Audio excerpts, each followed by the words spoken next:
So we're not gonna be delivering our normal super in-depth review for the Honor 8, and for good reason. It's an exceedingly similar system to what we enjoyed on the Huawei P9. We'd highly recommend watching that review for the nitty-gritty, and here we'll discuss the few small differences we found between these two phones. Now first, some housekeeping. The Honor 8 uses dual 12-megapixel Sony IMX286 camera sensors. Each sensor is a 1/2.9-inch sensor with 1.25 micron pixels, and this is paired with a 27mm equivalent lens and an f2.2 aperture. Laser focus assistance is on board, as is software image stabilization for video, but there is no hardware image stabilization. So how does this setup perform? In a word, great. In 3 words, great for stills. This dual sensor arrangement tries to mimic how the rods and cones in the human eye work. One sensor pulls color info and the other pulls light. When those images are merged, we get still photos unlike anything we've seen from any other phone. The Honor delivers incredible dynamic range, and many normal photos from this camera will rival the brightness, shadow detail, and color from other phones shooting HDR. This is stunning performance, and talking about those subjective metrics, you don't feel like this app is fighting you to produce photographic images. Now, video might be the weak link though, as the Honor 8 tops out at 60 frames per second 1080p, but you can only use software stabilization at 30 frames per second. This was something we didn't test as much as we probably should have on the P9. The EIS crops in significantly to produce some wiggle room on smoothing out the frame. It does help in reducing handshake, and holding the phone with 2 hands while walking evenly, you can almost get that Apple-like floating performance. But the actual quality, it's just somewhat unimpressive footage compared to the stills.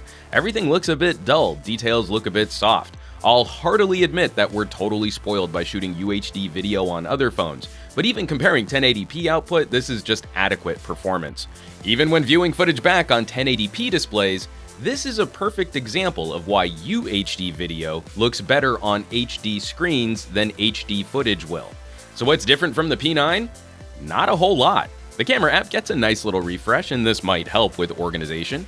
Pro mode now just lives in the modes menu on its own. There isn't a bottom slide gesture to bring up those options. All of your adjustments now live in a curved bar as opposed to a straight dock, giving you just a bit more room to finesse the settings you want.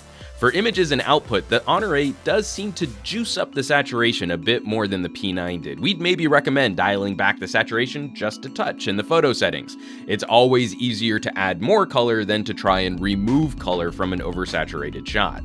The biggest difference between the two, however, comes down to one pro setting, which is going to annoy more than a few people considering this phone. There is no native RAW capture in the Honor 8 camera app. Even in Pro mode, this phone will only produce JPEGs.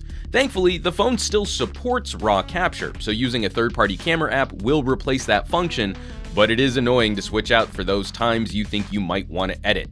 And for those wondering, yes, the RAW images are virtually indistinguishable from the P9. We might engage in some wild speculation that Huawei's partnership with Leica mandated some changes here on the Honor as it doesn't carry that Leica branding. We're not sure though. That's pretty much all that's different. We still have all the other modes and features. Things like the light painting feature, for example, can be fun to use, but the manual mode will still let you shoot up to a 30-second exposure. And we still have that phenomenal software depth of field blur to help highlight your subject. There aren't any compromises for the fun stuff. Lastly, we wanted to use this video to address some of the concerns we got in comments from people on our P9 review regarding the lack of optical image stabilization, that this might be an issue for still photos, especially low light situations. Now, why do we use OIS? Stabilization helps smooth out handshake, and smoothing out handshake allows the camera to use a longer shutter speed before the image starts to degrade from blur. Using a longer shutter speed soaks up more light. The more light you can capture, the better your photo will be. However, the Honor 8 uses 2 image sensors, so each exposure is soaking up twice as much light over the same period of time as a phone with a similarly sized sensor. In low light tests, the Honor 8 can't quite unseat the Galaxy S7, but it's extremely close, battling right up against phones like the LG G5 and edging out devices like the HTC 10.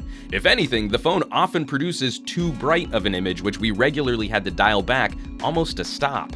Against other phones in this price tier, the Honor 8 handily walks away with victories in almost every still photo shooting situation we put it in, and that's probably where we should wrap this review up.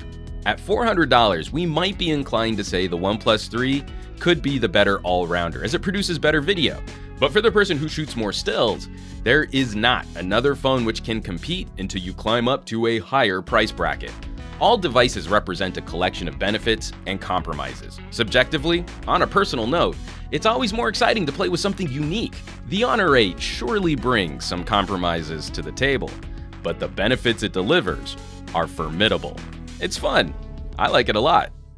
As always, thanks so much for watching. Be sure to subscribe to this channel for more camera reviews like these. Again, we'd highly recommend checking out our in-depth look at the Huawei P9 for even more commentary on what makes this camera system special.